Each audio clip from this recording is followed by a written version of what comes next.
Кийинки жылы бир костун 300 миңге сурасам бербей койду ошону. Быйыл менен бир кой 3 тутууду. Бирөө былтыр 4 тутууган. 4-тү? Бир кой 4 тутууган. Быйыл ошо кой эгиз тууду. А былтыр эгиз тууган койлор быйыл 3 тутууду да, бир кой тууду. Кара миллионду алып, ошону 30 миң долларга кеткен, ошо кайра ошонун ордуна графтап койгон да. Өзүн актаган үчүн багып атабыз да. Бунун артыкчылыгы бести жакшы берет. Козулар эрте жетилет. Чем беркилиги койлорго караганда. Сатсаң акчасы өйдө болуп атат берки койдон. Пайдасы жакшы болуп атат. Сырттан спрос көбүрөөк болуп атат буга. Казакстандан келишип атат, Өзбекстандан келип атат. Бааны көтөргөндөр ошолор болот. Ошолор болот. Баалар ушундай асман чапчып тургандай союп жейсиздерби өзүңүздөр негизи? Союп жейбиз. Мал багып аткандай союп жейсиң, кантип жейсиң. Сыр болбосо баалары канчадан буларга? Моуну 40 миң долларга алып келгем. Линия шедевр. Менин основной берде графтыкы. Графтын 2 төлүн алып эметкем. 2 төлү. Ошо 2 төлү менде графтыкылар бар, берде основной, анан бульдозердукан 1-экөө бар. Өзүмө жакчы бул. Былтыр да бирөө бар болчу. Аны 18 миң долларга алып кеткен. Бул да эгистин түгөйү. Өзүнүн чарбадан мен саткам. 30 миң долларга мен бергем кара. Миллионду ушу мен саткам. Мунуларды сатсак болот атабыз. Бул өзүмдүн чарбаман, өзүбүздүн хозяйстводан. Саламатсыздарбы, Сокол медианын көрүүчүлөрү. Бүгүн биз Сокулук районуна караштуу Арал айылында Талгат байкенин ушул Арашан асыл чарба койлор чарбасына келдик. Биз менен болуңуздар. Биз алдыда ушу Талгат байкенин чарбасы менен кенен тааныштырып беребиз. Талгат байке, сиздин чарбаңызга келип калдык. Эми кийинки убакыттарда бул Арашан чарбалары, Арашан койлору Кыргызстанда, Казакстанда, Өзбекстанда, негизи эле Орто Азия жергесинде эң чоң койлорго кирип, анан ушул баалары дагы мындай Орто Азиянын эле деңгээлинде эмес, керек болсо дүйнөлүк деңгээлде деле эми алдыңкы саптарга чыкты да, мисалы 40 миң доллар, 100 миң доллар, 200 миң долларлык деле бааларды угуп атабыз ушул. Кочкорлордун баягы ар кандай. Анан ушул сиз эң алгачкылардан болуп, эң кымбат саткандардын бири сиз деп билебиз. Айтылуу графты Казакстанга саткансыз. Графты алганбыз. Саткан эмен, мен алып. Графты алгансыз, кайра саткам да. 1 миллионго алгансыз. Миллионго алгам. Анан кайра кийин Казакстанга саттыңызбы? Казакстанга кетти, кийин кара миллионду алып, ошону 30 миң долларга кеткен, ошо кайра ошону ордуна графтап келдим да. Кара миллион кетип, анын ордуна графтап келгенсиз. Анан чарбаңыз менен эми кененирээк таанышалы. Кел көргүлөм чарбаны. Бул жакта чарбаңызда башка тармактан, башка жактардан да алганыңызбы же негизи эле өзүңүз түптөөчүлөрдөнсүзбү бул чарбаны? Бир эми основной өзүбүздүн хозяйство эле. Бул мурун атам кармачы, чоң атам кармачы. Анан ошодон кийин бизге өттү бул койлор. Ошодон бери эле түптөп келатабыз. Кайсы канча жыл болуп калды негизи чарбаны? Бул негизи мен атам менен чоң атам союз учурунда эле кармачы. Союзда эле бар болчу да бул койлор. А мага тийгени мен 2010дон баштап мен кармап баштадым да. Бирок Арашан чарба катары бул биздин баягы айыл чарба министрлигинен 2018-жылдары өттү окшойт. Катталганы Арашан деп мындай өзүнчө парода түптөлүп чыкканы 2018ден баштап ушу жаңы парода түптөйбүз деп ошодон чыкты да. Бул ага чейин гисар деп айтып жүрүштү. Кыргыз кой деп айтып жүрдү. Биз көбүнчө кыргыз кой деп жүрчүк, чүйский парода деп. Кызыл койлордун көп эле чүй жактан барчы да бизге. Анан ошодон эле түптөлүп эметкен. Негизи бул кой илгери эле келаткан койлор, союз учурунда эле бар болчу мындай койлор бизде. Андан кийин ошо Арашан деп өзүнчө парода түптөлгөндөн кийин асыл тукум чарба катары племенной хозяйство кылдыңыз да өзүңүз каттоодон өткөрүп. Пока меники келелик. Жакында кылдыртам. Өткөндө келишкен, туп бүтсүнчү деп койдум. Урунуп калат, эми буйрсам туп бүтсө анан өткүзөбүз. Бул койлорлордо бар эмелери. Кочкорлор, плем карточкалары бар. Плем карточкасы бар койлордун. Кочкорлордуку. Бул жерде кайсы баягы эми мурда жылкылардын укчубуз да. Линиясынчы, линия болчу да. Азыр кадимкидей эле баланчагын козу, бунун атасы баланча, энеси баланча болуп калбоду. Мисалы, Кыргызстанда белгилүү линиялар бар, Сиздердин линияңыздардын менин основной берде графтыкы. Графтын 2 төлүн алып эметкем. 2 төлү. Ушу 2 төлү менде графтыкылар бар, берде основной, анан бульдозердукан 1-экөө бар. Дозордук. Ана широкийдикинен бир экөө. Бирден основной бир 80-90% мен өзүмдүн хозяйствомда. Өстүн койлордон тулуп, өстүн чарбаларда. Альянс медицина борбору Москва шаарында сапаттуу медициналык кызмат көрсөтөт. Биздин клиника бардык стандарттык талапка жооп берет. Биздин кызмат стоматология, гинекология, терапия, урология, лор, травматология, неврология, хирургия, сүнөткө отургузуу, кардиология, ЭКГ, УЗИ, анализдин бардык түрлөрү жана заманбап үлгүдөгү гастроскопия аппараты менен ашказаныңызды текшертип кетсеңиз болот. Белгилей кетсек, жума күнү тиш алуу жана терапевттин кабыл алуусу акысыз. Эч убактысы дем алышсыз. Эртең мененки саат 10дон кечки саат 8ге чейин. Биздин даректер: метро Тульская, улица Павловская, 18, строение 2. Байланыш номери 8926 313 9597. Жана метро Байковская, метро Войковская, улица Ленинградская, шоссе 21. Байланыш номери 8915 111 33 10. Орну дарылганча алдын алган жакшы. Ден соолукта болуңуз. Булардын тою кандай болот эми? Ушундай чоң болгондон кийин мисалы башка баягы чарба койлор менен булардын айырмачылыгы эмнеде тоютта? Эми айырмачылыгы бар тоютта. Булар көбүрөөк жейт берки койго караганда. Көбүрөөк жейт. Көбүрөөк. Көлөмүнө жараша. Көлөмүнө жараша жейт. Жайытта жүрүзүч, мисалы чарба койлорду го жайыттарга кетип атат. Буларды мисалы бир аз кандуу мал негизи эле любой тармагынан маес келет да, мындай назик болуп. Билбейм, биздики буга чейин жалаң эле тоодо жүрчү. Тоого чыгарып эле былтыр деле сахтага чыгардым. Жайкысын алып калбайм деле ушу тоого барып келет. Бул мүмкүн башкалардын стики айырмаланып баягы тээ жеринен Союздан бери түптөлүп келип аткан порода болуп ушул калыптангандыгы үчүн дагы ошондой. Биздики кээ бирлер айтат, үйдө кармап турган койлор слабый болуп калат депчи. Биздики жашнакай эле барып келип атат тоого. Биздики жашнакай эле барып келет да. Ушул атайын выставкалар, көргөзмөлөр болуп турат, Ооба. Аларга катышуңуздар кандай Алып барып турабыз. ийгиликтер барбы? Бар, графт апарып турчумун азыр. Графт сатылгандан кийин эми жаш кочкорлорду алып келдим. Эми буйруза эми ошолорду алып чыгабыз. Выставкаларга дайындап атабыз кочкорлорду. Ушул выставкаларга чыгып атканда мисалы бул жерде чарбанын атаын чыгарууда, мисалы пайда ошолбу сиздерге? Эми пайдасы ошо. Эл көрөт, реклама болот, анан эл келип козуларын алат ошолордун. Эми ушул Талгат байке, арашаң койдун артыкчылыгы эмнеде? Мисалы көлөмүнөн көрүп атабыз, башкасынан, бирок ал ошол эле убакта мисалы булардын баалары жылкылардыкынан да, асыл тукум жылкыныкынан же баягы ангус, абердин ангус дейбизби же башкабы ушул буйлардын немесинен да ашып кетип атат да. Мисалы букалар, алдыңкы букалар 1 тоннадан ашык салмак берет. Бирок алардын эле баалары эң мыктылары $5000 да. Бул жерде кочкорлор мисалы укмуш баада эми уксаң үрөйү чыккан баалар да кетип атат да. Анан бунун артыкчылыгы эмнеде? Мисалы ошол актайбы өзүн? Өзүн актаганы үчүн багып атабыз да. Бунун артыкчылыгы бести жакшы берет. Козулар эрте жетилет, беркилиги койлорго караганда. Эми берки койлор бир 25-30 килограмм берсе, булар жок дегенде ошо 50-60 килограммга чейин таза туша берет. Сатсаң акчасы өйдө болуп атат берки койдон. Пайдасы жакшы болуп атат азыр. Бул балким азыр кеңири жайылып элек болгону үчүн да азыр баалар өйдө болуп аткан чыгар. Мисалы бара-бара элдин бардыгы арашаң өткөндөн кийин баалар дагы негизи сырттан спрос көбүрөөк болуп атат буга. Казакстандан келишип атат, Өзбекстандан келип атат. Бааны көтөргөндөр ошолор болуп атат. Ошолор болуп атат. Внутренний рынок деле азыр аябай эле өйдө болуп калды да бааларчы. Көп сенит этишмесе эле азыр ушу элдин баары ушу породага кызыгып, породага өтүшүп атат да. Бирок бул жерде баягы сиздер $40,000 алып келген менен баардын эле $40,000 сатып бербейсиз да мисалы. Бул орточо баа бар да. Бар. Элге жалпы кыргызстандыктарга мындай тандалмалардан сырткары баягы сыртка кеткенден сырткаркы баалар канча болжолдуу орточо баа? Эми быйыл ар кандай баадан сатып аттык да. Эркектердин ушу $1000 өйдө баа, эмелердин ушу $1000 саттык.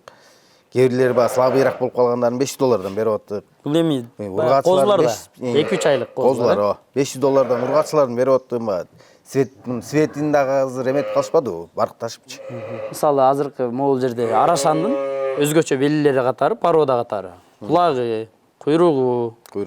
Анан могул маңдайы дейт жана кочкор тумуш. Гарбаносу. Гарбанос, анан светло-рыжий. Светло-рыжий. өзгөчө белгилери. Азыр өзгөчөлөнгөн ошодон болуп атат айырмачылыгычы. Мурун биз кармап жүргөн кезде бою чоң болсо, анан кулактары болсо кошорчук. Азыр көп эле ошо эмеге катышып калды да, светлый рыжий деп. Мына могу жерде бир кой жатпайбы? Ошо ушуга окшогон мондай светлый койлордун эметип калышты да, спрос. Ушуларга карайт. Негизги параметричи, баягы боюнун бийиктиги, узундугу, баягы плем карточка алыш үчүн буларда категорияга бөлүнөт, биринчи, экинчи деп, Анан жогорку уровеньдеги Бунун эми биринчи класс, элита класс, экинчи класс деп бөлүнөт, супер элита деп бөлүнөт. 90дон ашкан койлор бар. Негизи 87ден өйдөсүн ушу элитага киргизип атат. Кулак 20 болуш керек. Кулак 20. Боюн бийиктиги 87 сантиметрден өйдөсүн ошо элита кылып, эки тиштерди ошондой кылып киргизип атат. 90дон ашыктарын киргизип атат. Супер элита кылышып. Мунун эми айырмачылыктары ошодо да. Жалпы бүгүнкү күндө чарбаңызда канча неме кармайсыз? Ушул арашан, негизи чарбаңызда бардыгы эле арашан да. Баягы чарба койлорду жок кыласыз. Жок кылам, андай мурун эле жок болчу бизде. Башында эле ушу койго кызыгып, мен өзүм породага кызыксым кичинекеймен эле. Алгачкылардан болуп баштоочулардансыз. Ооба. Арашанда. Арашандын алгачкы. Эми арашан болгондо булар кийин эле чыкты названиясы. Ага чейин ушу кыргыз койдой эле кармашчык муну. Бирок ошондо деле баягы сөөк саактуусуна, өң келбетине карап бакчысыздар. Өң келбетине карап, этине карап, эмесине карап бакчык. Вес. Эми бул по-любому бир рыночныйдан ошо кезде эле кымбат жүрчү.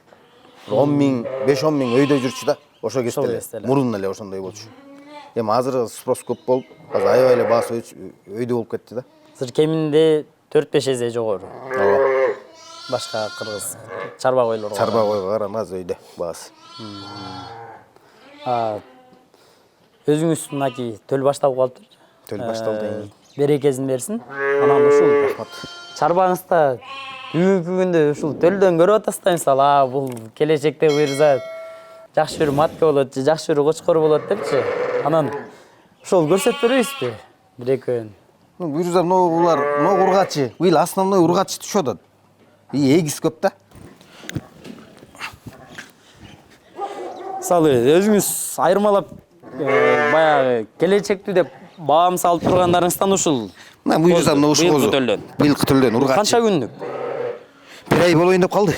1 ай болоюн деп калды. Туулган. Өзү февралдын канчасы баштады? 13, 14-төр баштады тууп. Мына уже алгачкыларынан түшкөндөн ушу козу түштү да. Бул ургачы козу. Энези графтын кызы. Энези графтын козу, Ооба. Кочкорчу, кайсы кочкордон? Кочкор Карабыл 2 деген бар. Тимур Карабылдан. Тимур аке бар, Абизойдо Тимур аке деп коет. Ошодон алганбыз. Ошонун козулары да. Быйыл эми сизге өзгөчө жагып турган белгилери. Эми ушугу жагат ушинтип буйрса жакшы эле түшүп атат. Белгизичи бунун кандай белгилери? Светлый болуп турат бул. Кулактары да узун экен, Кулагы да узун. Бул жерде бар козулардан дагы мына. Мына козулар түшүп атат мына. Булар да ургачы. Эгизби булар? Жок, жалкы эле. Жалкы эле. Мындай козулардан берип атат. Кудай буйрса быйыл төл жакшы да. Кулагынын узундугу азыр эле 12 сантиметрдей бар окшойт, Бар. Буйрса кийинки жылы ушулар эми кеметет да, алып калабыз да өзүбүзгөчү мал кылып. Ушулар буйрса мына азыркы спростор ушундайлар да. Буларды баягы мисалы өзүңүзгө жакшы төлдөрдү алып калып атасыз да. Анан картаң койлорду өзүңүздөр союп жейсиздерби же жанагындай баа болгондон кийин сатасыздарбы? Картаң койлорду деле алып кетишет. Мунан 2 жыл мурун бөлүп саткам картаңдарды. Ошо 30 миң сомдон алып кетип. Ушу ага деле кардарлар бар да, кочкордон качырып берсең, графтан качырып берип алып кеткен. Кийинки жылы бир козун 300 миңге сурасам бербей койду ошону. Өзүм саткан эмелерденчи. Бул өзү эми баалар ушундай асман чапшып тургандай союп жейсиздерби өзүңүздөр негизи? Союп жейбиз. Эми аразында деле баардыгы эле идеал түшөрбөйт. Бракованныйлар бар. Куйругу келбей калгандары бар, рост жагынан, бүт жагынан жакшы. Кээ бирин кулагы келбей калат. Ошолорду союп жейсиз. Малды багып аткандай союп жейсиң, кантип жейсиң. Эми мындай угуп калабыз да, кээ бирлер эми атайын өзүнчө буларды сатып ордуна эт алып келип жегендер бар мисалы. Жок, союп жейсиз. Эми малды союп жейм, сатам деп багасыңда. Ол коюңуздагы азыр ушу светло рыжий экен, баш жагы атайын эме. Булардын жүнүнө дагы өзүнчө көңүл бурулат, да? Жүнү кылчык болуш. Эми бул койду негизи күн сууганда булар жана авгандай болуп кучук болбойт. Булар койлор кышкыга дайынданып пух чыгарат по-любому. А бул жана кээ бирлер айтып атпайбы, жүнү да мондай болуш керек депчи. Бул койлордо негизи бар бул. Мурун эле ушундай болчу да, кыш келгенде пух чыгып калат, а жай келгенде кыл болуп калат. Уже түшүп төлөп келет атпайбы койлор. Өңдөрү да чыгат жай келгенде. Өңдөрү да бөлөкчө болуп калат. Кыл болуп калат. Бул жерде жалаң өзүнчө атайын төлдөгөндөрүн анан ушу туутка жакындагандарын бөлүп коюпсуз. Бу жерде основной төлдөгөндөр, анан 5 баш калбаштан туалеги. Анан желиндеп келаткандар ичинде турат. Ошолорду анан баягы кочкорлоруңуз бар деп калдыңыз. Ошол кочкорлорду дагы көрсөтүп бере аласыз. Талгат байке, булар эмне болгон кочкорлор? Мону былтыр Абизнойдо Тимур байкеден алып келгем. Быйылкы төлдүн эмеси ушу. Козулардын. Козулар ушудан түшкөн. Ушудан түшкөн. Ушу кочкордон. Бул кочкоруңуз? Былтыр ушуда кара билекинин баласы бул. А буну жаңы алып келдик. Сыр болбосо баалары канчадан буларга? Мону $40,000 алып келгем. Буну, Муну бир ай болду, же боло элекпи? Ушу бир айдын тегереги болуп калды. Шедевр Линия шедевр. Ушу кызыгып барып алып келдик. Жана камеранын артында ушу таластан алып келдим деп калдыңыз. Таластан келди ал. Бунуку рост параметрлери канча? Килограммы выставкага алып барасызбы? Кудай буйрса, алып барабыз деп турабыз. Мунун азыркы учурда кулагы 23. Бою кече эле тарттык. Бою 97 болуп калыптыр. Бою 97, 14-түндө 1 жаш болот. Бирок неметкенде баягы эт алганда дагы бою көтөрүлөт да. Көтөрүлөт бул, буйрса эң жакшы болот бул. Эмеси жакшы. Бунучу, буну канчага алып келгенсиз? Буну 5 алып келгем, $5,000. Козу кезинде келген бул. Козу кезинде $5,000. 5 ай биле, 6 ай биле. Үчөөнү алып келгемиз. Үчөөн. Бирөөсүн өлтүрүп алып $10,000 алып келген бар болчу. Анан дагы бирөөсүн алып келгем. 3 алып келгем. Анысы ушу бирөөсүн өлтүрүп алдык.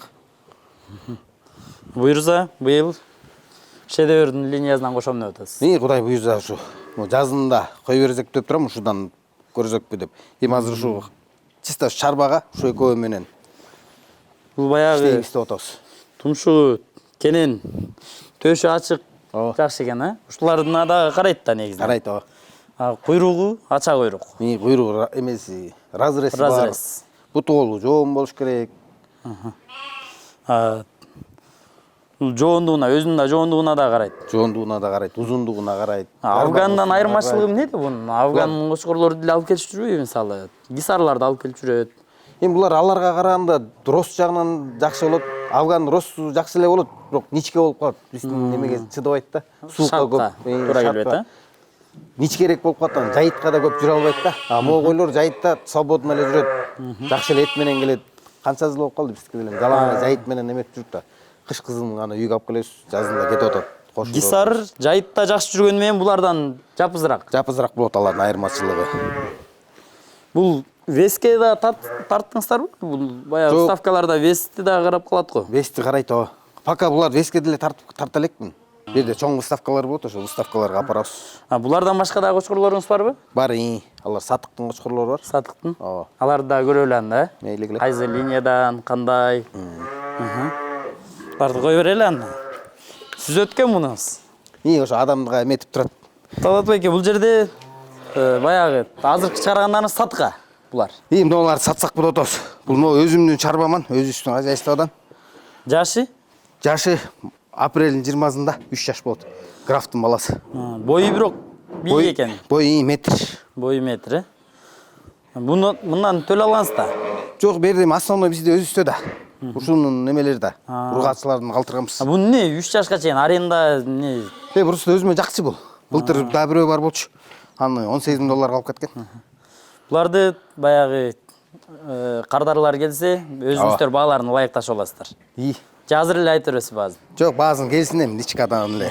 Келишсе анан көрүп сода кылабыз. Бааларын келишесиздер. Нерде үчөө бар, графтыкынан. Графтын линиясынан. Линиясы эле прямой эле балдары бул. Прямой балдар, графтын. Прямой эле козулары да. мынау графтыкы.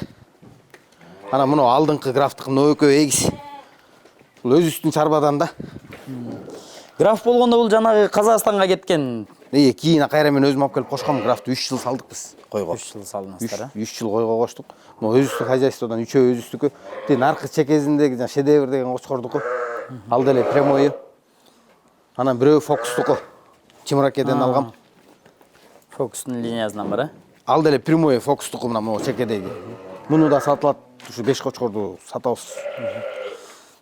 Талат байке жанагы неметип айтып калбадык го. Бүгүнкү күндө Казакстанда Кубаныч Мыктыбаев, Кубаныч Мыктыбаев. Фермер. Ошо Кубаныч Мыктыбаевдин чарбасынан баягы бир атактуу кочкор чыкты. Бул дүйнөлүк рекордко кирип калды окшойт. Гиннестер китебине кирди деп уккам мен, бир жаңылышпасам. Ошол кочкор дагы сизден кеткен деген Мен сөздөрдү саткам. уккам. 30 000 долларга мен бергем кара. Миллионду ушу мен саткам. Миллион деген болчу, ошол, Миллион мен саткам Кубанычбек. Бирок ошодон мен жакшы эле эмелерди алып калды го. Жакшы төллөрдү алып Жакшы калды. төллөрдү алып калды ошодон. Ал линиядан барбы өзүңүздө?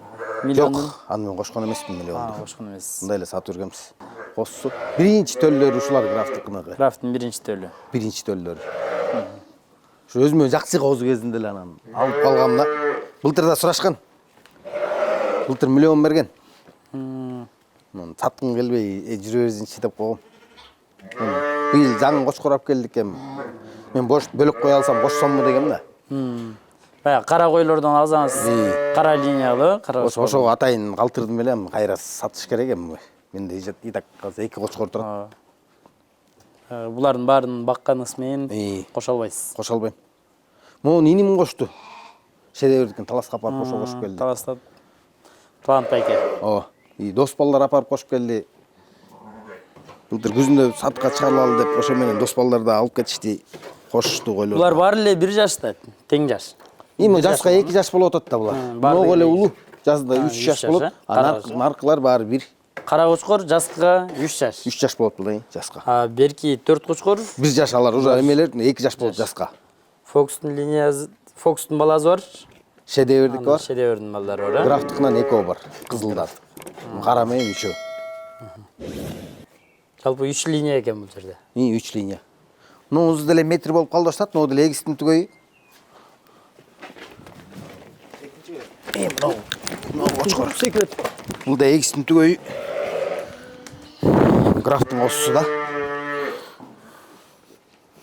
Ушу өзүбүздүн чарбадан. Талат байке, эгистин түгөйүнөн эгистин түшүшү канчалык баягы мүмкүнчүлүк? Мал семиз болсо эгиз туй берет. Главный мал семиз болуш керек. Анан кээ бирлер айтат, эгиз кошсоң эгизчил көп болот депчи. Мал семиз болсо эгиз көп эле туй берет экен да. Быйыл менен бир кой 3 тууду. Бирөө былтыр 4 тууган. 4тү? Бир кой 4 тууган. Быйыл ошо кой эгиз тууду. Былтыр эгиз тууган койлор быйыл 3 тууду да, бир кой тууду. Кой эми основной көп эле эгиз туугат, күзүндө эт болчубой. Бирок сиздерге эгиз эмес, жалгы тууганы пайдалуу эмеспи? Могул арашанда мисалы сөөктүүлүгүнө, чоң болушуна баягы жакшы багылышы үчүнчү. Эгизди деле жакшы багып койсоң чоңоет. Ноолар деле эгиз. Просто убагында жакшылап багып коюш керек. Эгистин түгөйү метр бою. Бой метр болуп калды. Мына бирөөсү могу. Ушул экөө эгизби? Ушул экөө бир койдун козулары.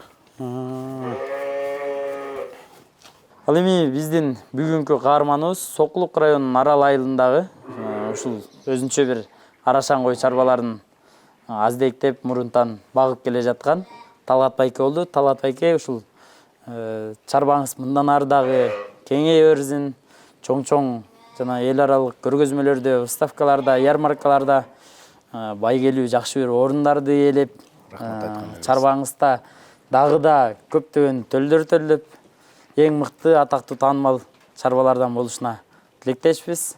Ыраазычылык билдирем. Силерге да рахмат. Ишиңерге ийгилик. Ар дайым эле ушинтип элдин керегине жарап жүргүлө. Эми кызыккандар болсо, алсын арашанды. Арашан жакшы нерсе, азыр көп эле киши пайдага чыгып атат, ушу менен көп жакшылыктарга жетип атабыз ушу малдын артынан эле. Башка Кыргызстанда эми кылар жумушуң болбогондон кийин ушу мал чарба менен эле Силе башка жумуш деле жок.